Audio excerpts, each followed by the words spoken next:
काशीपुर गांव में विभा नाम की लड़की अपनी मां के साथ रहती थी। विभा शादी के लायक हो चुकी थी, लेकिन उसको सभी लड़के रिजेक्ट कर रहे थे क्योंकि वो एक मामूली लड़की नहीं बल्कि एक बोनी लड़की थी। हर लड़के का प्रपोजल रिजेक्ट देख विभा अपनी मां सुनैना से बोलती है, माँ, क्या मेरे लिए कोई लड़का नहीं बना? देखो ना, मेरे कद की वजह से सब लोग मुझे रिजेक्ट कर देते हैं।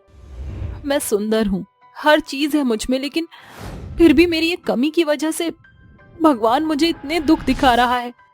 बेटा विभा, ऐसा नहीं बोलते। भगवान ने तेरी किस्मत में जरूर कुछ ना कुछ अच्छा लिखा होगा, इसलिए वो तुझे ऐसे दिन दिखा रहा है। सुनैना अपनी बेटी को समझा बुझाकर खाना खिलाकर सुला देती है।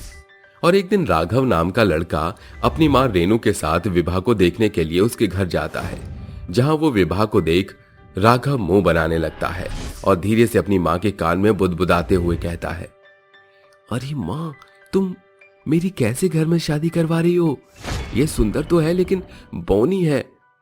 मैं तो इसको कहीं पर लेकर भी नहीं जा सकता। अगर इसको कहीं लेकर जाऊंगा तो लोग मेरा मजाक बनाएंगे। अरे राघव बेटा, इनके पास बहुत पैसा है। ये शादी के बाद पड़ी रहेगी एक कोने में। कम से कम इसका सारा पैसा हमारे नाम तो हो जाएगा ना, इसलिए अपना मुंह बंद करके चुपचाप शादी के लिए हाँ कर देना। राघव के पास और कोई चारा नहीं था और इसलिए राघव अपनी मां की बातों में आकर उससे शादी के लिए हाँ कर देता है। कुछ समय बाद राघव और विभा की शादी का दिन आ गया था। जयमाला के समय राघव अच्छा खासा इंसान बनकर आया था, तो वहीं जब राधा स्टेज पर आई तो वो बहुत ही ज्यादा छोटी थी। ये देख के कि राधा उसके सिर्फ कमर तक ही आ रही है, उसको बहुत ही शर्मिंदगी महसूस हुई और गुस्से में चिल्लाते हुए बोला, अरे ये मुझे जयमाला कैसे पहनाएगी? ये तो बौंची है। कम से कम एक कुर्सी या टेबल को लेकर आओ जिससे कि ये मेरे बराबर में आ जाए, तभी मुझे ये जयमाला पहनाएगी। ये सुनकर विभा और विभा की मां को थोड़ा बुरा लगता है, लेकिन वो करते भी क्या। उनको तो ऐसा लग रहा था कि इनसे अच्छा परिवार इनकी विभा के लिए हो ही नहीं सकता, और इसीलिए जैसा राघव ने कहा वैसा ही सुनैना ने किया और इस तरह विभा की राघव से शादी हो जाती है। शादी की पहली रात विभा अपने कमरे में अपने घूंघट के अंदर बैठी हुई थी कि तभी वहां राघव नशे में धुत विभा के पास आता है और उससे बोलता है, सुन रही कलमुही? नहीं, कलमुही नहीं, तू तो परम सुंदरी है, लेकिन बस तेरी हाइट छोटी रह गई, इसलिए आज से तेरा नाम छोटी परम सुंदरी रखूंगा।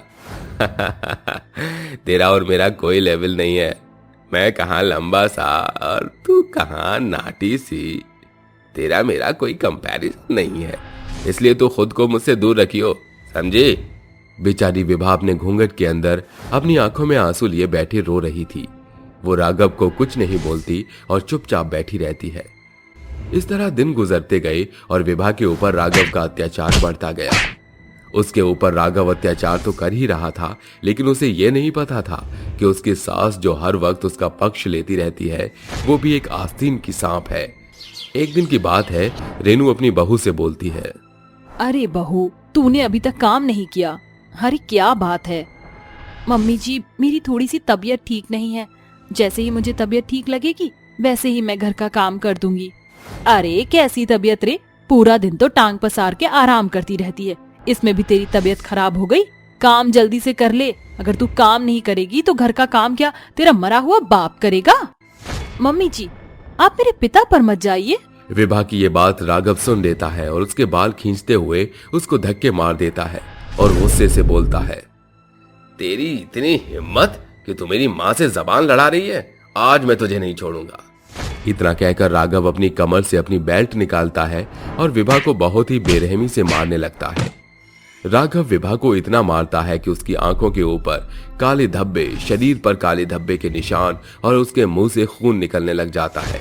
साथ ही उसकी सास भी उसे आए दिन मारा पीटा करती। ये सब देख बेचारी विभा बहुत ही परेशान हो जाती है और रोते हुए अपनी माँ की फोटो से बोलती है, माँ, आपने मेरी कैसे घर में शादी करवा दी?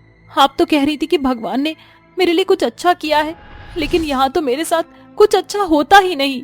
वो अपनी माँ की फोटो से बात कर ही रही होती है कि तभी रेनू उससे बोलती है, अरे ओ करमजली, मैं और राघव बाहर पार्टी में जा रहे हैं, तो तू इस घर का अच्छे से ख्याल रखियो। तुझे हम लेकर नहीं जाना चाहते क्योंकि हमारी वहाँ पर बेइज्जती हो सकती है। इतना कहकर राघव और रेनू पार्टी में चले जाते हैं। और जब वो पार्टी में वापस आ रहे थे कि तभी उनकी कार का एक्सीडेंट हो जाता है और हॉस्पिटल से विभा के पास फोन आता है। हेलो, आप राघव के घर से उनकी वाइफ बात कर रही हैं? राघव और उसकी माँ रेनू का एक्सीडेंट हो गया है, आप जल्दी से ही सिटी हॉस्पिटल आ जाइए। ये सुनकर विभा दौड़ी दौड़ी हॉस्पिटल जाती है और वहां वो देखती है कि उसकी सास का पैर टूटा हुआ था, तो वहीं उसके पति के सिर पर चोट आई थी। ये सब देख वो टूट जाती है, लेकिन फिर भी वो हार नहीं मानती और अपनी सास और पति की देखभाल बहुत अच्छे से करती है। ये सब देख राघव और रेनू को बहुत पछतावा होता है। राघव पछतावे के साथ आंखों में आंसू लिए अपनी बोनी पत्नी विभा से हाथ जोड़कर माफी मांगते हुए बोलता है। विभा, मैं बहुत ही ज्यादा गलत था। मैं लोगों के सामने तुम्हें अपनी पत्नी बोलने से कतराता था, वो भी इसलिए क्योंकि तुम एक बोनी हो। लेकिन मैं गलत था, तुम तो एक बहुत ही नेक दिल की इंसान हो। मैंने तुम्हारे ऊपर न जाने कितने अत्याचार किए, लेकिन तुम मेरे सारे जुल्म सहते हुए हंसते हुए सह गई सब। हाँ बेटा, हो सके तो हमें माफ कर दे। हमें लगता था कि तू हमारे किसी भी काम की नहीं है। हम लोग सिर्फ और सिर्फ तेरी जायदाद के पीछे थे, लेकिन अब हमें कुछ भी नहीं चाहिए, क्योंकि हमारे पास सोना या चांदी नहीं बल्कि एक हीरा है, हीरा। हो सके तो अपनी इस गंदी माँ को माफ कर दे, उसे एक मौका दे दे। उन लोगों को इस तरह रोता हुआ देख विभा भी रोने लगी और रोते हुए उनसे बोलती है। नहीं मम्मी जी, राघव जी, आप दोनों मुझसे माफी मत मांगिए। आप लोग मुझसे माफी मांगकर मुझे शर्मिंदा ना कीजिए। आप लोग भी तो मेरा घर परिवार हैं। विभा अपने पति और अपनी सास को माफ कर देती है, जिसके बाद वो दोनों विभा के साथ अपने घर जाते हैं और खुशी से मिलजुल के साथ साथ रहने लगते हैं।